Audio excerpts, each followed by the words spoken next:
Mema Obi Akwaba Eba GC News, hot news, all time latest and hot news. Aramide Bremo.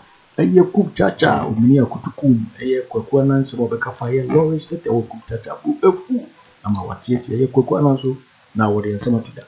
Now, say never go right and some women, you know, let's just say, so we can subscribe to the channel now, let's just say, over subscribe. What do you say, over click the subscribe button. Now, what barely notification when it's a new video be also when it's ever can be. After we are now, like the video, give us a thumbs up, now, share my offer for so now when you be now watching. After Yambura, a semi. A year Kweku Annan said we didn't do man when Net2 TV what yes, a year, as so for so now, there are so for me and some ever two black and one Hopeson. Now, no copy a Lawrence Tetteh, also in summer will be sending some of what you say. Only Ubi a community, only Ubi our warrior community, oh, a year London, or the home some of the 2 years, or said the course or this only bad who find some ember, and a coconut in some degree now to that. Now, when a Kumchacha, women are Kutukum on Tiasia, say, yeah, coconut be good a yellow arrested, hopefully, now what he and some of the Kumchacha so at yes, out to true be the Amanano, Ama dance, and Eddie. Yes, some brand of look here, some year prophet Kumchacha, Eddie to the FIA Kweku Annan. It is some year.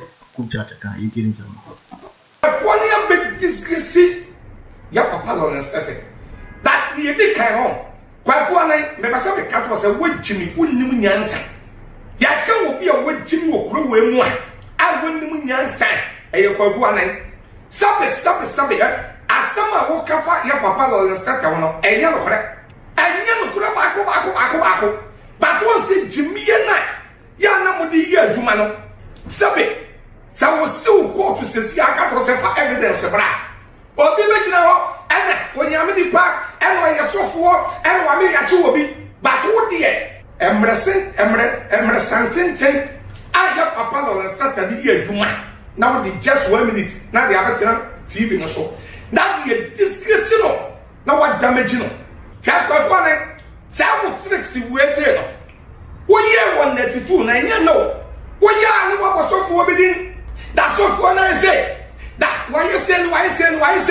That is the soft one I be. Now why you were folk to sample.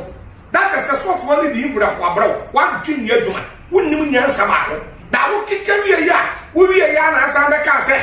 Soft will be a friend. It will appear. Bishop it will appear.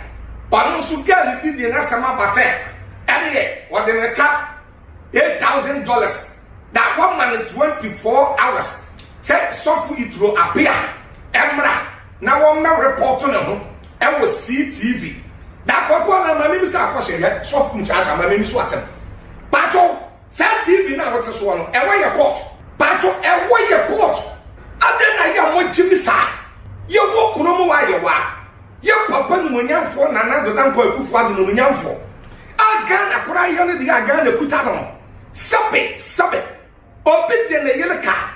No obedient the back car. Nana to put them to me in the Jubilee House on Castle many pan 24 hours. Nana to Bama the yellow and the baron. I will be in the Canada enough from the council at the court. Pacho Kwaku Annan maybe so. Pacho or a court. Once Jimmy and the sick penny sick and bread. That the Pia exposé. Now, we are mayor exposé. That the Pia makers also Kumchacha, maybe all. Tell Kwasi a be my soda. Now, but now, Kwasi a TV no so. Now, but the rest of Kansas of Kumchacha. And what big grabber say, be a 1 hour you wouldn't know you be beer. And Yanokura. Memenia Sanya man and Massam and Casaminium. But say Yanokura. Mekura Baba Capo said, man, really come on. Now, what we journalists who are Kwasi for journalists who are Bebre.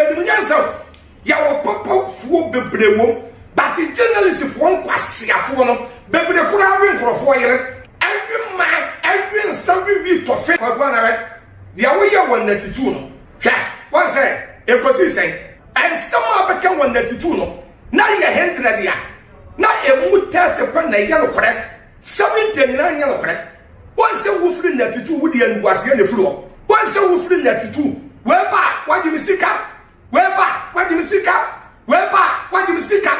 I saw for now, and to me and to you to a scanner. I want to me and to you to ya.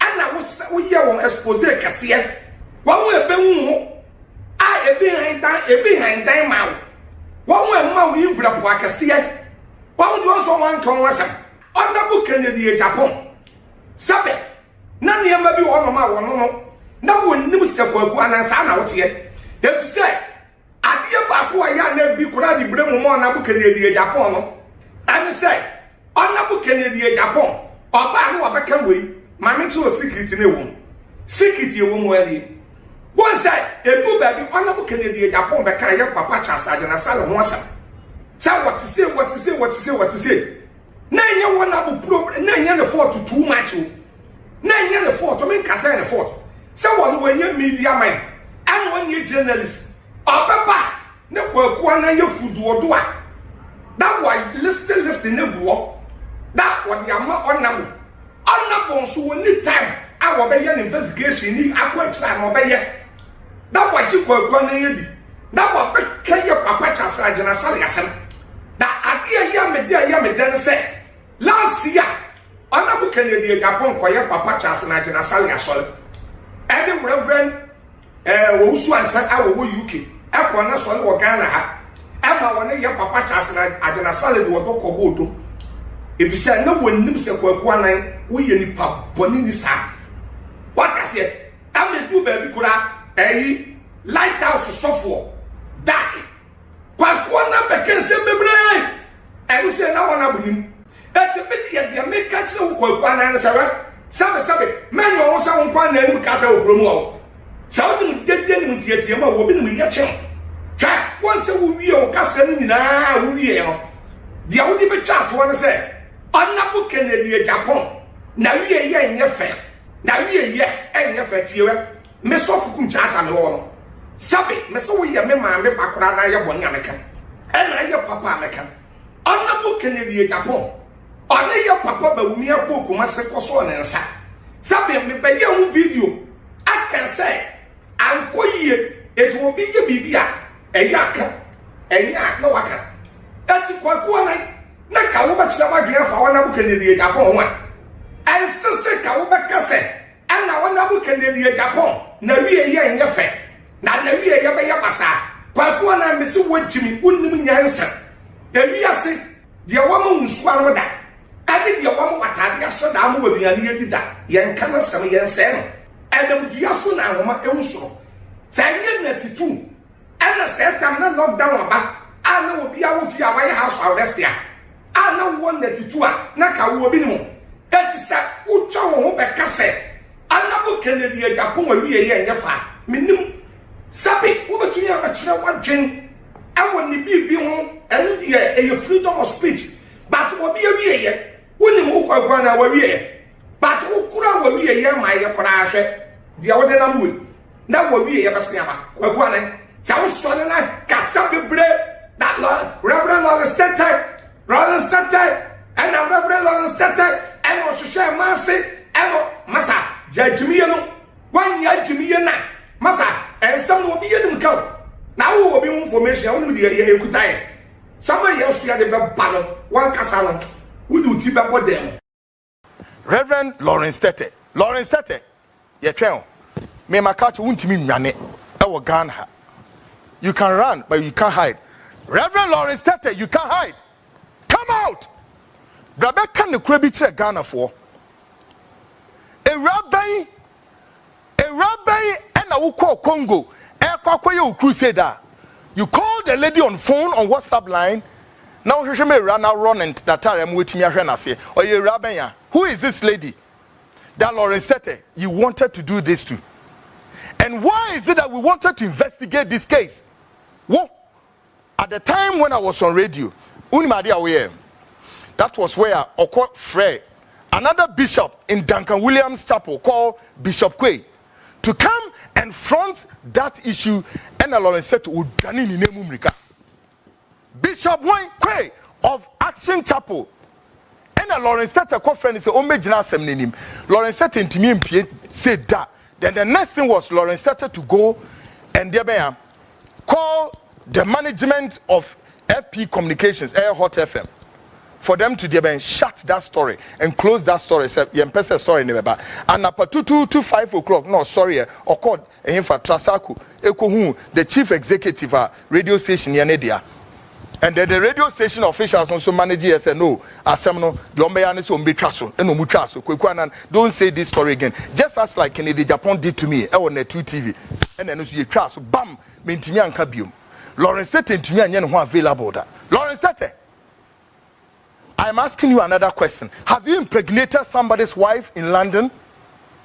Lawrence Tetteh, what was the business between you and Sonny Badu? How much was involved? And how much did you take away?